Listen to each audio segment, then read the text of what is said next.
Good evening to all of you and welcome to my YouTube channel Journey to ISPCS। दोस्तों, भाइयों, आप सभी लोगों का स्वागत है।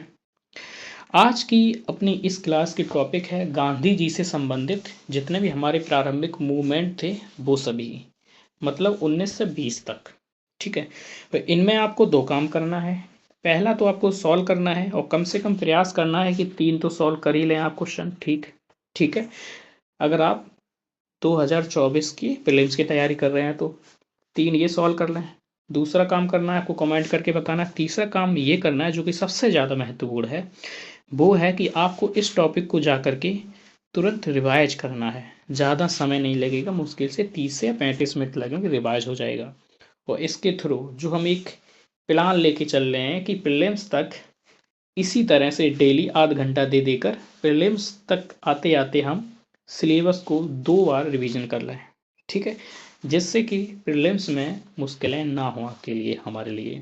ठीक है, और दूसरी एक और बात है कि एमसीक्यूज सॉल्व करने का एक काफ़ी अच्छा तरीका ये और होता है। पहली बात, हम सारे एमसीक्यूज उस तरह सॉल्व नहीं कर सकते हैं जो हमारी इन्फो होती है, इन्फॉर्मेशन के अकॉर्डिंग। ठीक है, तो उसमें क्या करना होता है, सबसे पहले आप कोई क्वेश्चन पढ़िए। ठीक है, और उसके बाद में सरसरी निगाह से सारे ऑप्शन को देख लीजिए विद इन सेकेंड। ठीक है, उसके बाद में ज़रा सोचिए कुछ सेकंड के लिए, ज़्यादा समय नहीं लेना है। तो माइंड में कुछ ना कुछ आएगा और जो आएगा वही उसका आंसर होता है। क्योंकि हमने आज के 2 साल पहले, 3 साल पहले, 2.5 साल पहले, कुछ महीने पहले कुछ पढ़ा होता है, उसी के बेसिस पर कुछ नॉलेज आती है, कुछ ठीक है आइडिया आता है और वही आंसर होता है फाइनली। ठीक है, अगर आप सॉल्व नहीं कर पा रहे हैं तो इस मेथड का प्रयोग कर सकते हैं। इसमें 80 से 90% संभावना यही होती है कि क्वेश्चन सही जाएगा और 90% संभावना बहुत ज़्यादा होती है। चलिए सॉल्व करते हैं। पहला है, गांधी जी के सिद्धांत के अनुसार निम्न में से कौन सा कथन सही नहीं है वाला देखना है। सत्याग्रही का उद्देश्य शत्रु को पराजित करना है। सत्याग्रही का शस्त्र अहिंसा है। सत्याग्रही को अपने संकल्प में दृढ़ विश्वास होना चाहिए। सत्याग्रही को विरोधियों के प्रति दुर्भाव नहीं रखना चाहिए।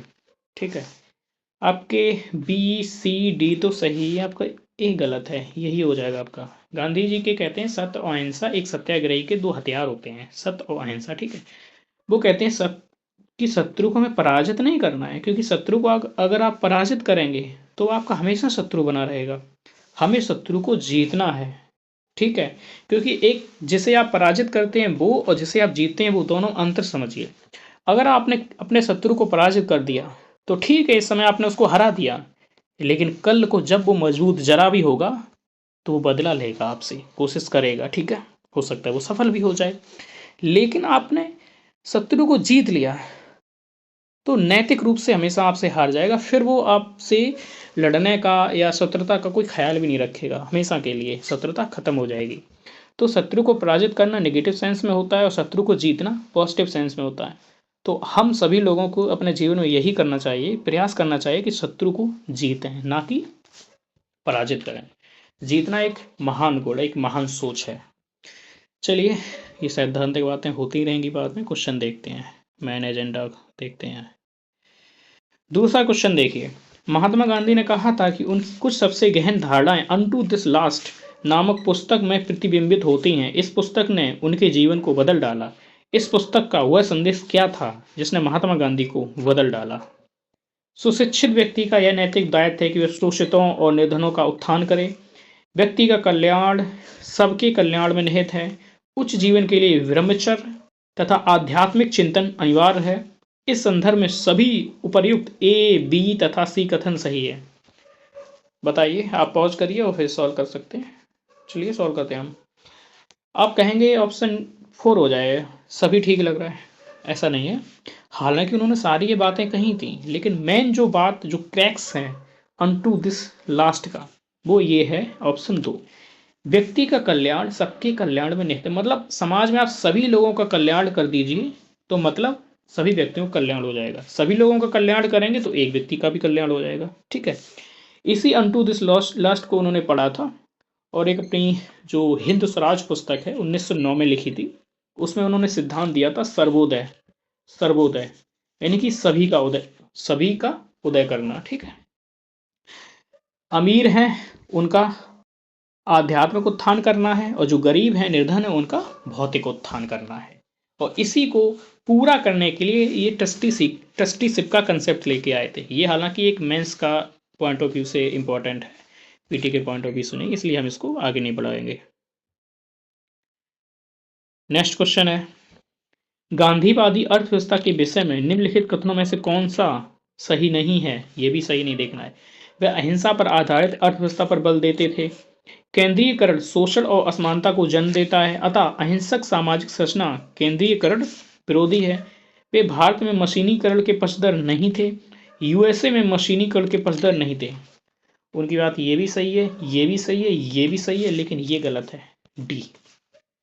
यूनाइटेड स्टेट ऑफ अमेरिका में जो मशीनीकरण हुआ है उसका उन्होंने विरोध नहीं किया था कभी भी। ठीक है, हाँ, भारत में वो कहते थे कि हमारे यहाँ लघु एवं कुटीर उद्योग को बढ़ावा दिया जाए, ना कि भारी उद्योगों को, क्योंकि भारी उद्योग क्या करते हैं, भारी उद्योग और तकनीकी रोजगार छीन लेते हैं। क्योंकि तकनीकी 100 लोगों का अकेले एक तकनीक 100 लोगों का रोजगार छीन लेती है। ठीक है, काम करती है, तो लोगों को रोजगार नहीं मिलेगा तो सर्वोदय कैसे होगा, सबका कल्याण कैसे होगा। नेक्स्ट क्वेश्चन देखते हैं, निम्नलिखित कथनों पर विचार कीजिए। करते हैं विचार। डॉक्टर राजेंद्र प्रसाद ने महात्मा गांधी को चंपारण आने तथा कृषकों की समस्या की जांच के लिए राजी किया। चंपारण जांच में आचार्य जेवी कृपलानी, यहाँ जैविक कृपलानी लग गया, जेवी कृपलानी है, महात्मा गांधी के सहयोग में से एक थे। केवल एक, केवल दो, एक और दो, ना तो एक और ना ही दो, कौन सा सही? आप पॉज करिए और सोचिए, बताइए, हम सॉल्व करते हैं इसको। आंसर केवल दो सही है, पी हो जाएगा। क्यों? यहाँ पर राजेंद्र प्रसाद ने नहीं इनको इनवाइट किया था। जब 1916 में लखनऊ सम्मेलन हो रहा था कांग्रेस का, वहीं पर जहां पर मुस्लिम लीग और कांग्रेस में समझौता हुआ था। ठीक है, तो आज तो वहां पे गए थे राज प्रकाश शुक्ल। ठीक है, ये गए थे बिहार से, और महात्मा गांधी को चंपारण के किसानों की समस्या से अवगत कराया था। चंपारण में एक तिनकठिया पद्धति चलती थी कि भूभाग के 3/20 भाग पर, मतलब 15% भाग पर नील की खेती करनी होती थी। ये विवाद था। ठीक है, इनको आपको पढ़ना है डिटेल में। नेक्स्ट क्वेश्चन है, खेड़ा के किसानों के पक्ष में महात्मा गांधी की सत्याग्रह संगठित करने का क्या कारण था? अकाल पड़ने के बावजूद प्रशासन ने भू राजस्व की उगाही स्थगित नहीं की। प्रशासन का यह प्रस्ताव था कि गुजरात में स्थायी बंदोबस्त लागू कर दिया जाए। ये कुछ नहीं है, ये गलत है। 1793 में जब कार्नवालिस था तब स्थायी बंदोबस्त लागू किया गया था बंगाल से। ठीक है, तो ये नहीं है, पहला हो जाएगा, केवल एक इसका आंसर सही हो जाएगा। आपको इसी टॉपिक को रिवाइज करना है, और मंडे से लेकर के फ्राइडे तक हमारी ये सीरीज चलती है, और सैटरडे को इन सभी का एक कंपाइलेशन आता है। उसमें भी आपको क्या करना होता है कि मंडे से फ्राइडे के बीच में जो आपने रिवीजन किया है उसको एक बार और रिवीजन करना है आपको सैटरडे को आपको किताब से रिवीजन या नोट से रिवीजन नहीं करना, बल्कि केवल एमसीक्यूज को देखना है, और उस एमसीक्यूज को देखकर आपको मेमोराइजेशन करना है, सोचना है कि हमने क्या क्या पढ़ा था, और सारे फैक्ट्स याद आ पा रहे हैं तो बहुत अच्छी बात है, नहीं आ पा रहे हैं तो थोड़ा सा आप पुस्तक को उठाइए और मेहनत करिए, देख सकते हैं। ठीक है, और जो ये चाहें कि नहीं हमें फिर रिवीजन करना है, तो इससे अच्छा क्या हो सकता है। और क्लास पसंद आए तो लाइक करें, सब्सक्राइब करें, अपने दोस्तों, भाइयों, सगे संबंधियों में शेयर करें। मिलते हैं अगली क्लास में। Thank you, all the best.